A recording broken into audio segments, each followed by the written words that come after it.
บรรยากาศน้ำกันน้องมันนี่ก็มากระเป๋าเตียงคำพี่น้องสบายดีน้องทรายคนหล่อน้องทรายคนหล่อเดี๋ยวติดตามเบื้องน้ำกันนะพี่น้องว่าจะเป็นแนวใดแต่ว่ายังโสดได้ทางหลังยังโสดอยู่ปะยังโสดเด้อสาวๆติดต่อเนาะบอกเคนบาวเคนนะพี่น้องเดี๋ยวติดตามเบื้องน้ำกันนะพี่น้องตอนนี้เนาะเราก็เดินทางออกมาหอดนากายแล้วพี่น้องแต่ว่าบ้านแม่น้องน้ำหันอยู่เมืองนากายแต่อยู่บ้านอุดมสุขเนาะอันนี้ก็มาหอดบ้านนากายแล้วเมื่อนี้น้องน้ำกับบุได้มานำเนาะเพิ่นให้อยู่หาน้ำเอื้อยเพิ่นเฝ้าหานเบิ่งบรรยากาศคือฝนสิตกนี่แหละพี่น้องเอ้ย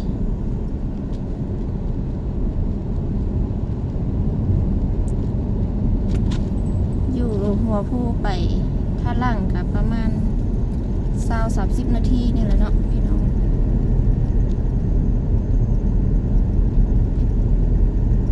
กิตาป้ากิตาป้าเลย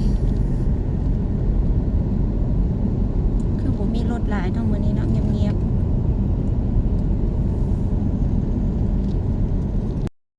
ก่อนงานดองแล้วพี่น้องฟ้าห้องฝนตกพี่น้องเลยลูกข้าวเกี่ยวกินข้าวเกี่ยวกินพี่น้องเลยบรรยากาศก็เป็นอย่างที่แล้วเนาะพอดีตอนฝนตกยังบ่เห็นเจ้าบ่าวเจ้าสาวเลยเดี๋ยวพากันกินข้าวก่อนเนาะพี่น้อง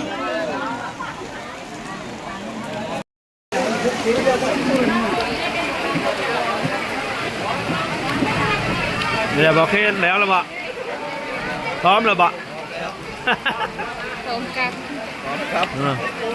พร้อมครับเลยไม่อยากคือใช้เจ้าพามาคือว่าเอาลมมาฝนมาน้ำมาจากส้มเย็นเนาะจากส้มเย็นผูกไปแล้วพวกนั้นพวกเรามางานเพื่อนกันตัวสบายดีสบายดีโอ้เสียงตู้ก็เงียบเลยเดี๋ยวจะพับใหญ่กินแบบเงียบๆก่อนจังหน่อยเนาะอายเนาะครับพี่โอ้ไปแล้วทางน่ะมันไกลอ่างลมบ่แห้งบ่ปกติลมบ่แห้งบ่อยู่นี่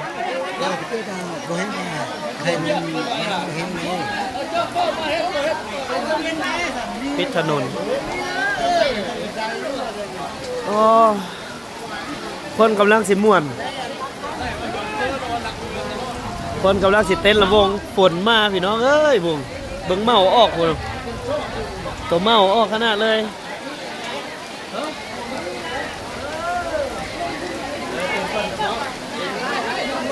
ม่วนไปเรื่อยสัมซาฝนเศร้า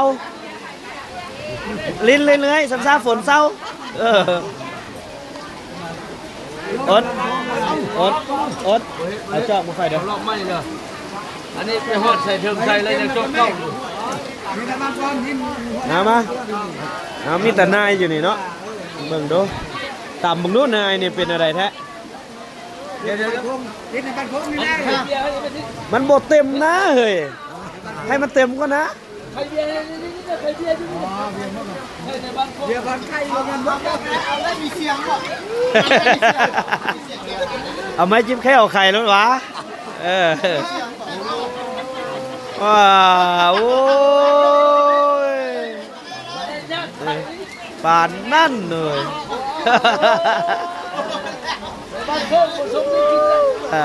แล้วนี่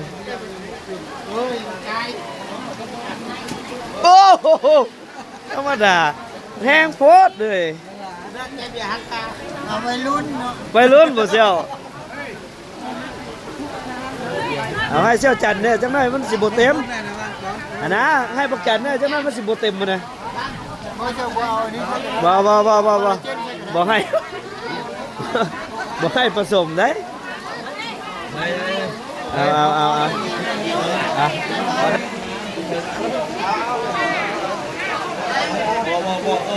เข้ายังอยู่ครับ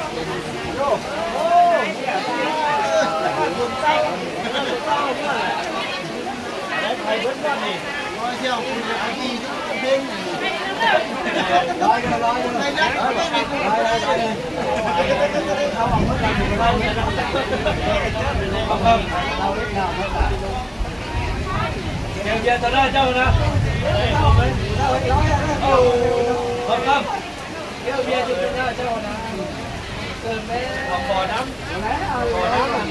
เย็นๆหน้าเลยเอากันมาชิมมาในบ้านพวกนี้ไทย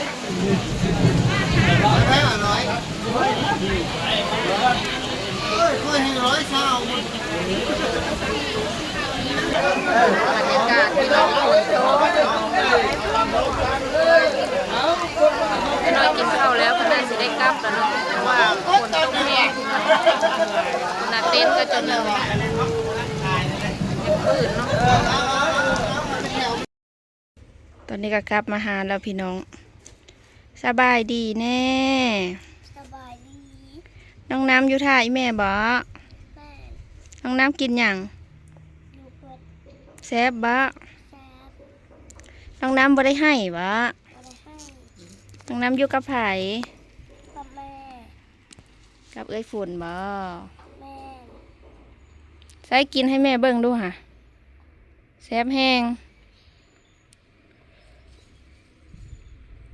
บ่แม่นลิ้นเกมหลายบ่บ่ได้ลิ้นหลายบ่อ้าวสิเหียแล้วหั่นเอ้ยไปใส่น่ะน้องน้ำเพิ่นอยู่หานท่าตอนนี้ฟ้ากระแจงออกแล้วเนาะเมื่อกี้นี่ฝนตกแห้งแห้งไปดองก็ไปแป๊บเดียวพี่น้องเอ้ยฝนแห้งฝนตกแห้งฟ้ามืดแล้วก็ไฟดับก็เลยพากันกลับมาเนาะพี่น้องกลับมาหาน้องน้ำน้องน้ำกระท่าอยู่เฮือนน้องน้ำบ่ได้ไปนำเห็นบ่ แม่ น้องน้ำกินโยเกิร์ตแซ่บแทบบ่แซ่บแท้ๆโยเกิร์ตรสยังอันนี้รสมะพร้าว มะพร้าวน้ำหูมันแซ่บเลยไอ้น้ำอยากกินโลก กินหยัง ไอ้น้ำอยากกินรสอันนี้น่ะ โดย ซึ่งไอ้น้ำอยากเปลี่ยนรสมันให้มันเป็นรสสตรอเบอรี่น่ะ อ๋อมื้อหน้าแม่ยังซื้อรสสตรอเบอรี่ให้อ้าววันนี้เว้าก็บ่ถึกแม่นี่เนาะมื้อหน้าแม่จังซื้อรสสตรอเบอรี่ให้กินเด้อ โดย ไอ้น้ำมักสตรอเบอรี่ปะ แม่ แม่ซื้อรสมะพร้าวหลายพุ่นเนาะมื้อหน้าซื้อสตรอเบอรี่ให้ไอ้น้ำเนาะ อยู่ในน้ำมักจนในน้ำมักกินอันนี้เลย โดยบ๊ายบายซะบัดนี้บ๊ายบาย FC ซะ